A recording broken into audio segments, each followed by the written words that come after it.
ಕನ್ನಡದ ಮೊದಲ ಲಕ್ಷಣ ಗ್ರಂಥ ಯಾವುದು? ಕನ್ನಡದ ಮೊದಲ ಅರಸರು ಯಾರು?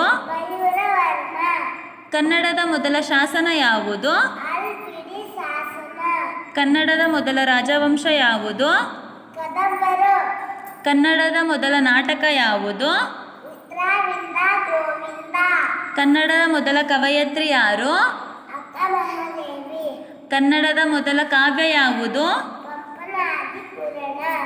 ಕನ್ನಡದ ಮೊದಲ ದಿನಪತ್ರಿಕೆ ಯಾವುದು? ಕನ್ನಡದ ಮೊದಲ ಕವಿ ಯಾರು? ಕನ್ನಡಕ್ಕೆ ಮೊದಲು ಜ್ಞಾನಪೀಠ ಪ್ರಶಸ್ತಿಯನ್ನು ತಂದುಕೊಟ್ಟವರು ಯಾರು? ಅವರ ಕೃತಿ ಯಾವುದು? ಶ್ರೀರಾಮಾಯಣ ದರ್ಶನಂ. ಕನ್ನಡದ ಮೊದಲ ವಿಶ್ವಕೋಶ ಯಾವುದು? ಕನ್ನಡದ ಮೊದಲ ವಚನಕಾರ ಯಾರು?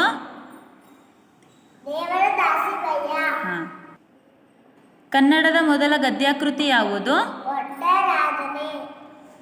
ಕನ್ನಡದ ಮೊದಲ ನಾಡಗೀತೆ ಯಾವುದು? ಉದಯವಾಗಲಿ ನಮ್ಮ ಚರ್ವ ಕನ್ನಡ ನಾಡು. Claps all of you.